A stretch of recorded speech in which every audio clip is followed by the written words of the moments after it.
Buen día, quien les habla Cristian Augusto Espina, soy estudiante del doctorado en educación de la Universidad Cuauhtémoc. Quiero platicarles pues acerca sobre las políticas públicas educativas, desde pues algunos postulados de Javier Wilson. En el 2019 nos plantea sobre pues algunas definiciones para qué sirven estas políticas públicas. Y Benito Sanz Díaz, que profundiza sobre el pensamiento político y las políticas públicas educativas del filósofo Platón. Hablando de Platón, concibe esas políticas educativas como la paideia, como lo menciona él, como una columna bastante importante en los niveles de organización y sostenibilidad del Estado o la polis. Es una columna vertebral para el funcionamiento de la sociedad. Platón plantea que las políticas públicas a nivel de educación deben ser el eje central de este Estado, ya que está orientada a contemplar y a mejorar nuestra sociedad a partir de considerar mejores seres humanos, valores como la verdad, la justicia, el respeto, deben ser prioridad en estas políticas públicas. Al igual, Platón también propone un nivel de jerarquía en dos niveles: uno primario, universal, global, y uno secundario que es más formativo o especializado, ¿no? El primario aborda temas mucho más del ser, como la gimnasia, la música, el arte, la poesía, que están encaminados a cultivar algunos hábitos que consideramos que le aporten a la sociedad, como la disciplina, la armonía, el cuidado del cuerpo, de la salud, y pues para generar algún tipo de carácter que aporte a la sociedad. Ya después, en un nivel secundario, enfocado mucho más a los temas cognitivos o de aprendizajes en matemáticas, en astronomía, en dialéctica, que era muy importante o lo es aún en la época de Platón, pues que puedan desarrollar el pensamiento crítico y de alguna manera reflexivo, para pues que estos ciudadanos alcancen el conocimiento o bien supremo, como lo llama él. ¿Qué sucede entre estos dos niveles? Pues en sintonía generan ciudadanos competentes y hábiles para de alguna manera plasmar en la sociedad estas características óptimas. Hablaba del gobernante como fruto de la educación, como un rey filósofo, que pues un rey que no sea estructurado bajo familias, castas, linajes o algún tipo de riqueza que se pueda tener, sino pues que tenga un proceso bastante riguroso en materia de una educación integral, ¿sí? En estos dos niveles se plasma una educación que pueda ayudar a una sociedad, creando líderes o políticos que puedan de alguna manera solventar las necesidades del interés general de toda la sociedad, creciendo como un Estado mucho más eficaz, eficiente y respetuoso. Adicionalmente, Platón plantea una historia que me parece bastante interesante, que es la metáfora del mito de la caverna, donde se transita de la ignorancia y donde las sombras plantean la falta de conocimiento, hacia pues después una luz que es la educación y se hace profundo este conocimiento, iluminando la sociedad, o en este caso pues los estudiantes. Si se iluminan las cavernas, cada persona puede tener el discernimiento o puede contemplar varias situaciones de una manera con mucho más criterio, ¿no? Y de una manera mucho más reflexiva, no pensando solo en el tema individual o particular, sino en un tema más profundo y global.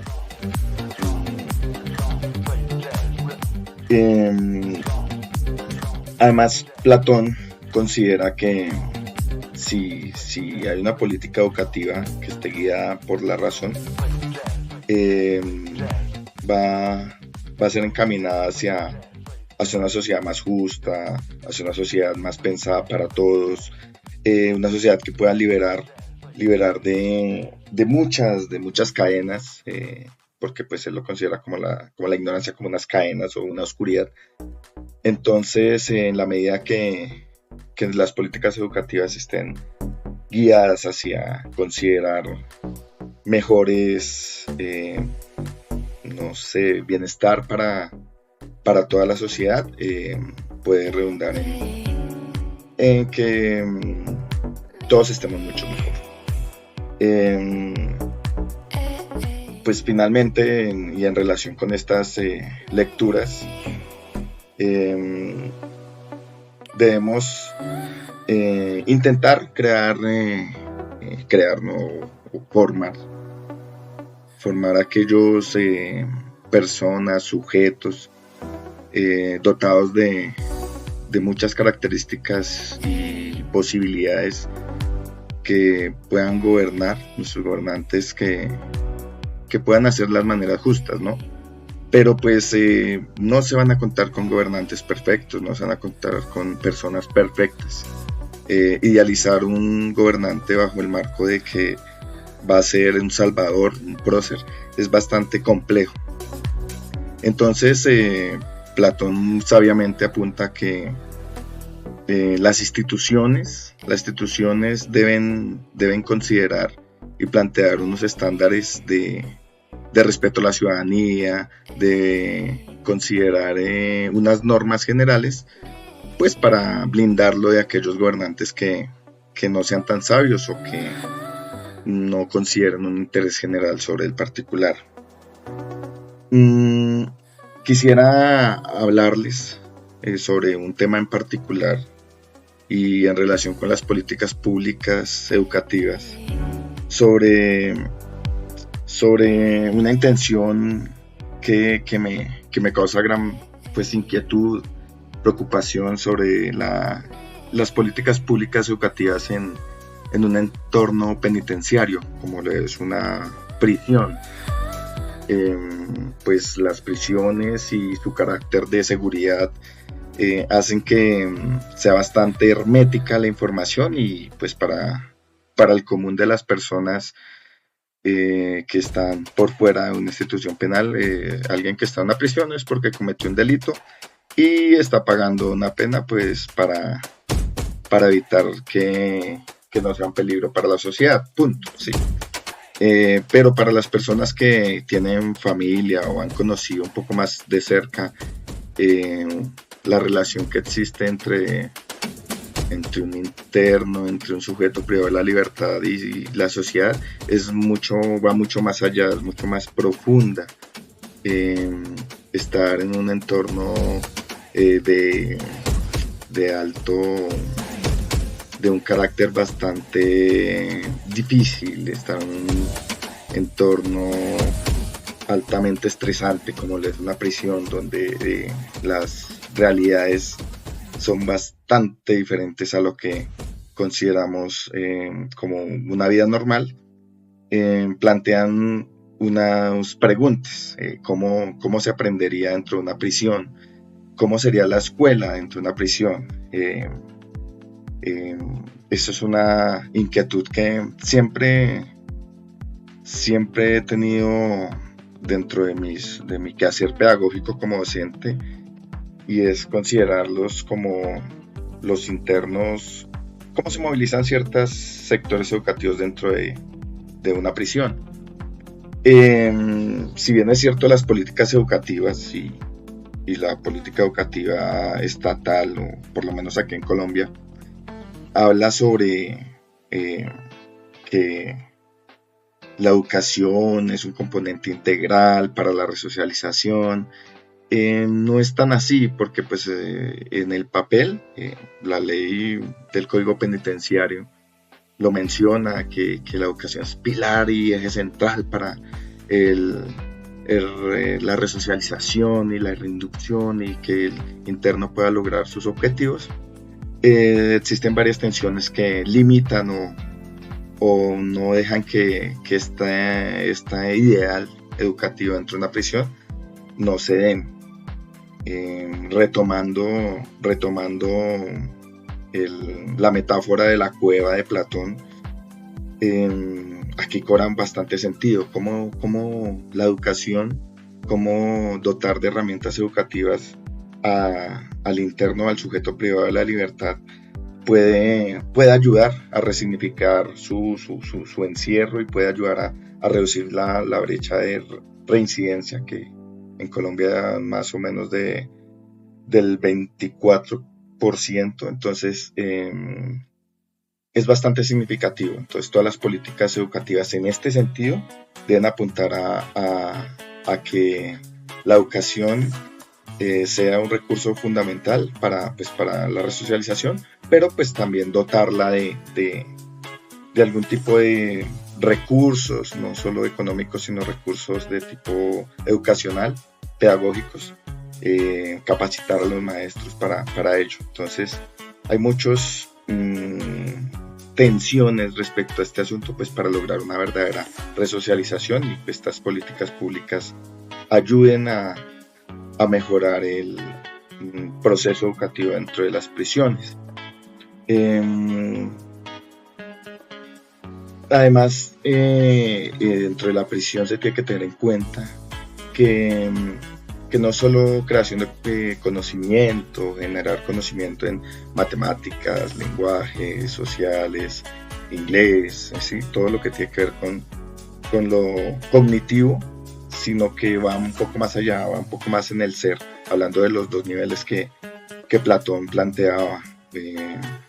Si bien es cierto, los conocimientos que tenga le van a servir para de alguna manera solventar y en una inminente libertad, el ser tiene que afectarse, intentar de alguna manera que hayan unos cambios conductuales en el interno, en el privado de la libertad, para que no recaiga en futuros delitos, ¿sí? Para que su proyecto de vida esté estructurado y se aleje de estos procesos delictivos. Entonces el ser, si no se transforma el ser, o de alguna manera se intenta que estas políticas educativas transformen el ser de una persona que ha cometido delitos, es muy difícil que el retorno a la sociedad sea positivo o efectivo. De nada nos sirve dotarlo de matemáticas, lenguaje, ciencias sociales, si el ser va a ser el mismo y no haya una construcción de cambio real. Entonces las políticas educativas en el marco educativo dentro de una prisión son bastante pertinentes en la búsqueda del ser más que del conocimiento. Hay algunas tensiones, ¿no? Porque si tú piensas el aula educativa dentro de una prisión es una institución, la prisión es otra institución, es una institución dentro de otra institución que tienen fines un poco diferentes, ¿no? La prisión lo que busca es encerrarlo y que mantenga ahí el prisionero y que cumpla su pena, y pues en el papel ellos lo dicen que pues la educación debe estar de manera integral, pero el aula educativa debe transformar y ser motor de cambio en esta búsqueda de un verdadero proceso de resocialización. Hay algunos autores como Cuesta Quimbayo que destaca que aunque la intención de las prisiones es resocializar, se convierte la educación dentro de estos penales como un instrumento para que ellos se comporten, para que ellos reduzcan penas, más que como un motor de cambio dentro de su ser, ¿no? Además, algunos estudios hablan, en el caso del mismo autor Cuesta Quimbayo, menciona que pues estos procesos son difíciles, ya que pues no hay un trabajo articulado entre, no sé, el Estado, entre las sociedades como tal, sino no se visibiliza la realidad de materia educativa y las diferentes tensiones que hay dentro de una prisión. Entonces los proyectos de vida del interno jamás van a estar atados a su real resocialización, sino pues a intentar de alguna manera completar su ciclo en prisión e intentar de alguna manera también mantener a sus familias o a ellos mismos. Para pues como una conclusión final y como reflexión, considero que las políticas educativas deben apuntar en varios sentidos en el marco de nuestra estructura social. Uno de ellos es incorporar las políticas educativas a temas bastante reales, bastante de los intereses de cada población en general, en el marco de los intereses de nuestras personas privadas de la libertad. Deben apuntar a que el ser esté dotado de herramientas para cuando salga, y no solo la estigmatización social que tiene cuando se es interno o ex convicto.